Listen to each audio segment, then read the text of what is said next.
Krista. Hello, Super excited about today and talking about all the processes. As building people, we've dove into creating our own internal processes in the past year, and it feels like it isn't boring. Structure isn't boring. Not for you. You love it. You also are like our SOP guru, and for many of our clients that you have really dove into some I SOPs. do have a love of the SOPs, and it seems like Who knew? who knew? Yes, it helps actually breathe, and I think it gives some kind of structure and clarity. I think we'll talk a lot about it today. Yeah. So I know we work with growing companies who feel stuck in their survival mode. Everything feels urgent. So it almost feels like if somebody came to you today and asked you, how do I start? Where do I begin? All operations all over the place. Okay. What is that starting point? And so, I think I would probably ask a lot more questions, but since this one is on the leveraging processes and procedures, one of the questions I normally do ask in our building people audit that that we ask for clients would be like, how up to date are your SOPs? How many of them do you have? They are, I hate the term, but like living documents that you'll constantly be updating, but when was the last time that they were updated, and do you have kind of processes in some way, shape, or form?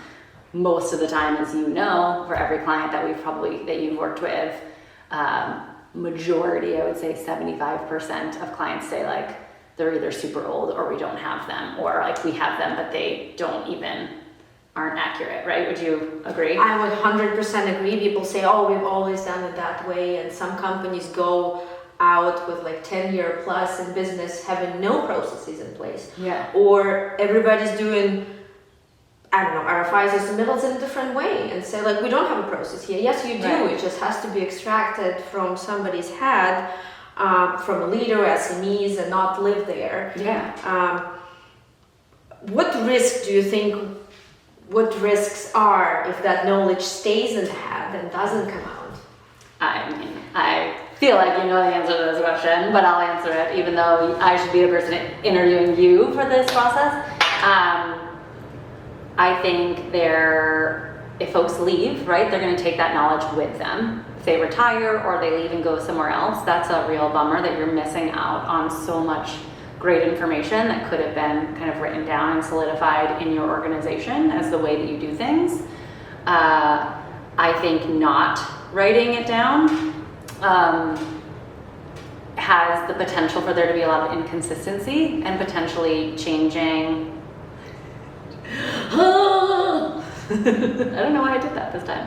No, it was 021987. We can cut it off. Yeah. Sorry. That's okay. What did it do to me? I don't know. There's plenty of power. I was like, Okay. I was noticing it too. Unpause. So we're talking about the value, right? So what is the real value of building SOPs or standards? I know that's a new term that our clients have been using. Differentiating operating procedures from the building procedures or processes. What is the value, not just for the work and maybe like a human aspect of things? Yeah. So there's the aspect of like the knowledge is going away, right? If someone retires or if they leave and go somewhere else, not having that information written out in terms of like, hey, this is a best practice of how we do things at this organization, or this is the process overall. I think that's one piece. I think another piece is a consistency level, that if you have your clients are working with different project managers or supers throughout your organization, and it should be an opportunity for folks to be able to like switch project managers or supers and have somewhat of a similar overall experience. And SOPs or business standards, kind of operating standards, can do that for folks. I would say the third, and I had it and now I've lost it. Felt like there was a third one, third reason. So there was the like consistency. And I think the third piece is like being able to grow your folks more quickly. Like if you bring a new person on and you can give them, hey, here's how we do things here, and like this is what it looks like. Folks in this industry rightfully so, I'll say, have a little bit of an ego, a pride to wanting to be successful without like constantly having to ask for help and need help.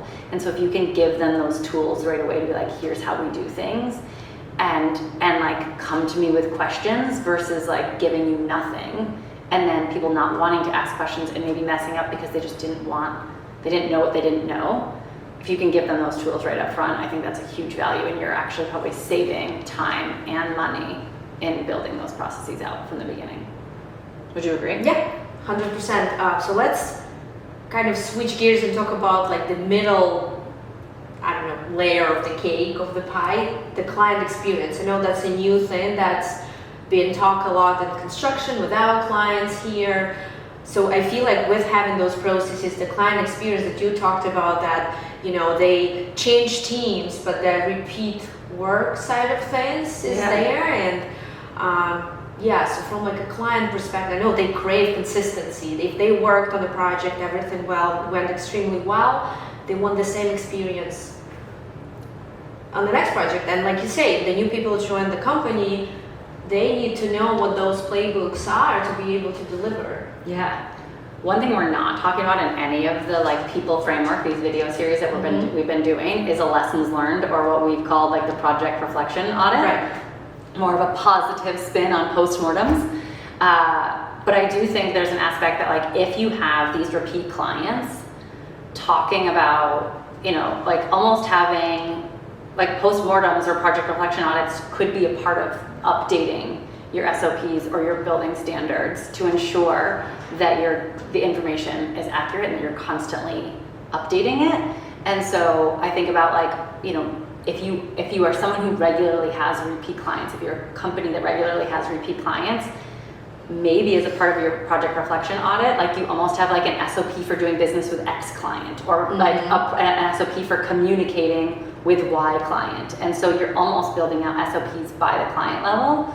But the thing, you know, one of the main reasons that we have this is like so many of our clients are like, our delivery is so inconsistent across the different projects and across the different clients.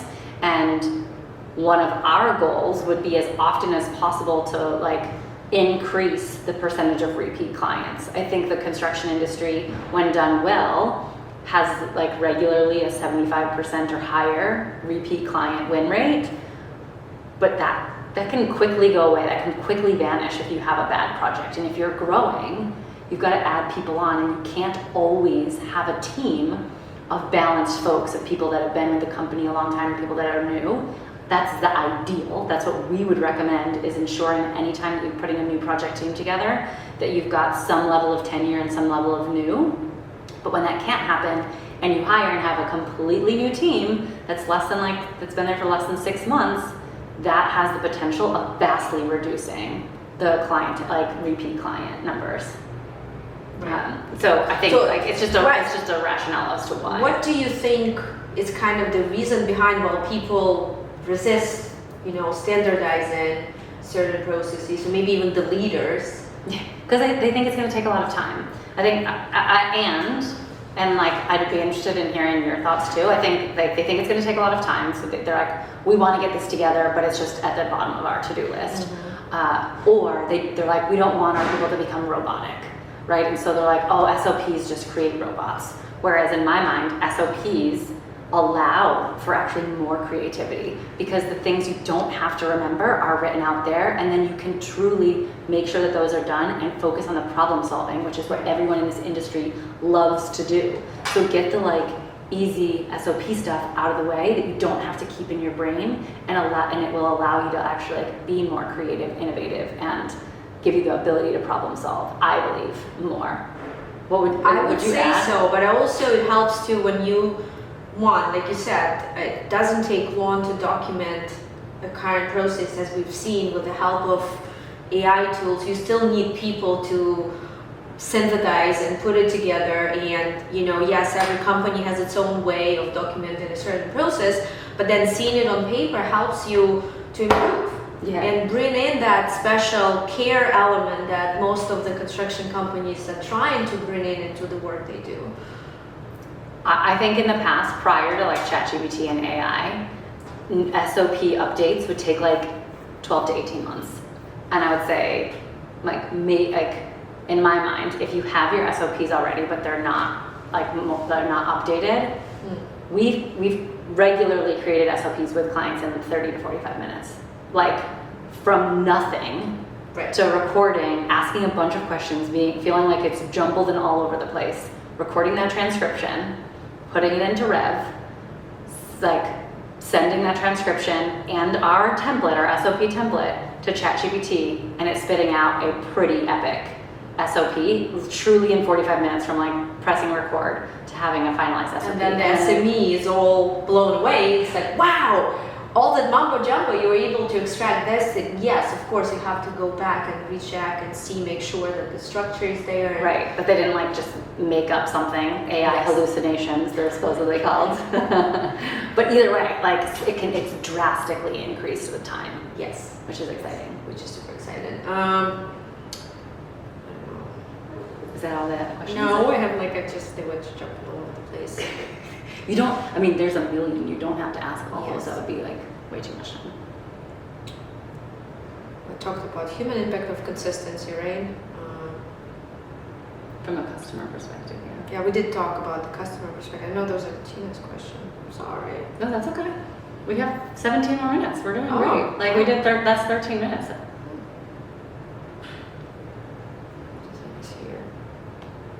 We talked about this, right? Often see the end result of a project, what changes when they also see how the work gets done. Oh, something that we should probably talk about is like with our SOP template, something along the lines of like the definition of success. Versus just like no? Yes. Okay. I know we talked that people, whether it's clients or employees, they crave consistency, which builds trust. And when people think like, oh, SOP, they think of the steps, just the steps behind it. But what we've noticed working with clients, that when you define the purpose, the value of the process, then the steps, and what is the definition of success? How would you define the definition of success in the process? Yeah. I wasn't 100% sure where you were going with that one, but then it clicked for me. So with our SOP template, one of the things that we've added is like, what is the definition of success for this SOP, for this process?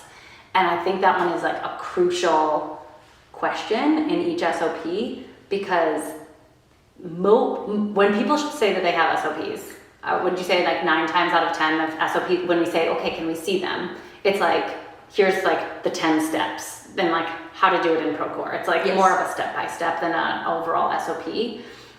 Whereas like if you can give the definition of success for what the end result is, and all the roles that are involved in a certain process, because more often than not, it's more than just a project manager. There's PM working with the accountant department.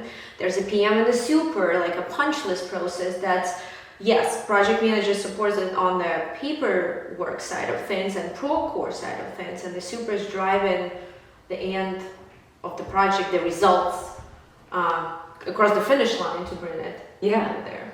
Yeah, so having the roles, super important, because then a new person coming in can quickly see, okay, based on my role, what SOPs do I need to even read or review, right? And they're kind of like more easily accessible. You can like, if you had them physically on a piece of paper, but if you were like scrolling through them in a online electronic version as well, you could see, oh, this one I don't need to worry about, move on to the next one. Is it valuable to have the knowledge? Of course, but I'm just thinking about from a timing and proficiency perspective. And then, as we mentioned, like that, like what is the end result for success? Maybe you're a new employee and you figured out a way to do it faster than the SOP provides because you focused on the end result, and you then ended up like updating the SOP based on this, like, hey, here's actually how you can do the process more quickly, because what at the end of the day we want to ensure is like what the definition of success looks like. I think that piece has been really, really helpful for folks in the SOP. And then the last thing I would think about is like when I'm thinking about our template, is that we have like when it was most recently updated and who it was updated by. And so if every 6 to 12 months, somebody in the organization can go through the SOPs to be like, okay, you know, Alicia, this is your SOP that you own. Can you just give it a quick review to see if we're still doing it this way? Or as they're going through, they're like, oh, Alicia is no longer here, she's somewhere else. Who can we give ownership to this? And now we have to let's make sure that they can review it. So that again, like, these are meant to be constantly updated. It's not meant to be this huge lift every 3 to 5 years. And if small tweaks can be made along the way, it feels less intense. And I think most of our clients, when we bring it up, we get the eye roll that like no one looks at it, that it's gonna be like such a big lift, and it doesn't have to be anymore. And there's so many tools that can make it a lot easier, which is exciting for us, and for whatever reason, you in particular, but all of us, I think the rest of the team too, loves getting to like dive in to understand what expertise lies within the clients that we get to work with. And there's so many experts, and I think that's like what you love especially, is seeing people shine and talking about the work and so passionately. And I understand that how much goes into day-to-day when they speak about their accounting processes, or how much goes into an installation of a new veneer material, which I did not even know they existed. I thought it was a denture thing. It's a construction. So it's incredible. And yes, putting them in that spotlight and seeing how much work they actually put in their day-to-day, that's very satisfying, as my son would say. Yes. If we think of a company that doesn't have the SOPs, who could be that starting, I don't know, champion or person in the company? I know it has to come from leadership, and finding those SMEs is not a problem. You just find the people who are doing such certain processes well. But from success perspective, right, definition of success, like who could be that push, the leader who could drive, or like at least motivate people to do that? So I'm actually going to like push back on that I don't think it needs to be a leader, and I don't think the creator of the SOP needs to be an expert. I think that creator could be. Now, is there value, like would that be the best option? Yes, if leadership is on board and like someone who's a true expert is the one creating it, excellent. However, I also think the newest person in the company, a project engineer, an APM, an assistant super, an assistant estimator, we could say, hey, I want you to build out the buyout process based on how your manager is asking you to do it.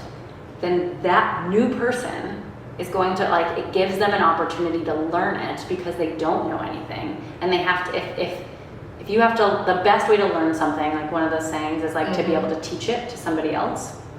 And so someone else is going to have to check it. We can't just assume like, oh, this new APM who's never done, a change order before is going to do the change order SOP.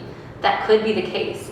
Ideally, they're going to ask questions to a project manager, their project manager maybe on their team, and use the template that we have, right? But ask them questions on what that process looks like. They're going to be more intrigued and more curious because they've never done it and they want to be able to own it. So that could be an opportunity where like leadership wasn't involved, but this junior person wanted to be successful. They wanted to get promoted, and so they took it upon themselves to try and create an SOP. As long as someone of expertise ideally has a chance to review it, then that could eventually be shared out company-wide, and it would almost build out a grassroots approach of building out SOPs of like, wow, our people want this. They want to do this well. They want to make sure that they're doing it the right way. And then I would imagine leadership would get on board. Now, if we can do it the way that you mentioned, ideal. But I want to just like kind of play devil's advocate that it doesn't always have to come from that side. I very much think like folks at the most junior level can be the folks that build this out and bring it out too. Thinking of the rollout, what are the best strategies for, okay, the process is documented, updated, whatever it is. Yep. What is the best way to, share it out with? Great question. I think you and I both, like, what we want folks to do is like share it out with other people in their role, to be like, challenge this. Like before this becomes like, in ink, right? Or like in permanent marker, which it's never gonna be, but just stereotypically. Like challenge me on this. What don't you like about the SOP? Because ideally, if I don't hear anything from any of you in the next 2 to 3 weeks, my assumption is that this is the process that we are going to make, and this is what now we are going to hold folks accountable to when it comes to RFIs or submittals or whatever the topic is. And so I think kind of giving folks a chance to have a voice is usually really helpful. It gives them a chance to look at it, to review it, but then also to have a deadline to say, okay, now this is the end. If you can, we recommend like some sort of mini training. It could truly be like 30 minutes. If you can do a little bit of a presentation, great, about like what it is, maybe a case study about when it was really successful or a case study of when it wasn't, that's ideal. But if you can't do that, just giving folks the opportunity to challenge with a timeline in place as to like when it's going to become official. If any changes are made, letting people know where that document lives, and then acknowledging that managers have to now abide by those changes and ensure that their team is following those processes. Right, accountability. Yeah, I starts from the manager level, and then yes, you have to be a little bit of a policeman in a good way. And just, direct them to the source of this step by step. Yeah. One of the silly examples is like we updated our own internal SOP around like expense reports, right? And so we updated it, we committed to it, we kind of gave people the chance to change it. And then one of the first times after that, someone sent me an old expense report. And realistically, not that big of a deal. It did it justice, right? I could have sent it along to payroll to just like get it reimbursed. But instead it was like, hold on a minute, this is the old version, please update it to the new version. It's giving that like a reminder. It's acknowledging that like no, you forgot, like this is now new, and then making them kind of get used to the new process moving forward. Maybe it took a little bit of extra time on their part, but either way, it's just a like good habit to ensure that like, no, like the submittal, you forgot to put the production time in here, or whatever those like kind of little minutia pieces are, like please go back and ensure that you do that. Please go and update it. It's like these behavior change is not something that is like comes naturally. Yeah, and so there's usually a transition period, and SOPs are no different. Is there a system, okay, like kind of wrapping up the whole SOPs discussion, like is there a tool or system you use personally that helps you in your day-to-day, whether it's personal life or professionally? I'm not talking about a ton of rebels here. Maybe. Yes, our task management software. Tool, system, habit, whatever makes you more productive, successful, a certain process that really made your life better. Doing the laundry every morning, is that what you mean? That's a good one. I made that note for myself. No, I think from a like process perspective, that we have this Asana tool from a task management, and so I guess like what my process is every morning kind of checking there first to see like what do I have to do today, and what are the big main goals that I have for today and this week. And then I have a folder in the email, so that's like the first thing I do every morning. The second thing I do is I look for our like waiting on follow-up kind of folder in our email system to see, do I need to follow up with anybody because I've emailed and haven't heard back. And then the third thing I do is check my inbox for any sort of like priority major pieces. So is that what you kind of what you were asking in terms of like kind of tips and tricks of managing day to day that would be helpful to probably people listening to us? Yeah. That is just my overall like time management, kind of productivity, task management process. Not sure if I would create an entire SOP around it, but that would be one of them. To recap, I suppose, right? So thank you, one, for sharing your personal tools for efficiency and processes you have. For companies that are either just starting out, thinking about documenting some of the processes, the one thing I would say is that don't be afraid. You have all the tools at your fingertips. They're not expensive. With AI right now, You can sit down and document any process in under an hour, sometimes even like 15 minutes. Yeah. But you will have something that your new hires can base, like it's a playbook that's available to them. It's a resource. It's a guiding point. It also could be a tool for improving the processes you currently have in your company, because you have the processes. Yes. They're there, whether they're documented or non-documented. That's why when we have those SOP development sessions, we're not developing the processes. We are extracting knowledge from people's heads, Yes. putting it in writing, and then people live through them and are able to bring in, like to your point, some innovation enhancements to those processes and make them a better company. Yeah. And make their people shine, because they see like, wow, my work is meaningful. There is a room for me to grow with this company. And yes, the SOPs, I know you always talk about that equilateral triangle, right? The processes is one part of it. Yeah. That equilateral triangle, just from a content perspective, is like the dimensions of success. And so there's goals or results, there's people, and then there's processes. And then if you focus too much on the goals or the results, right, you're focusing less time on the processes, less time on the people. And so that need to focus on that. And I think, like you said, a lot of folks don't spend on that enough time on the processes. One thing that you just brought up that I think is really important is like in having somebody become the expert that you are building out SOPs with them.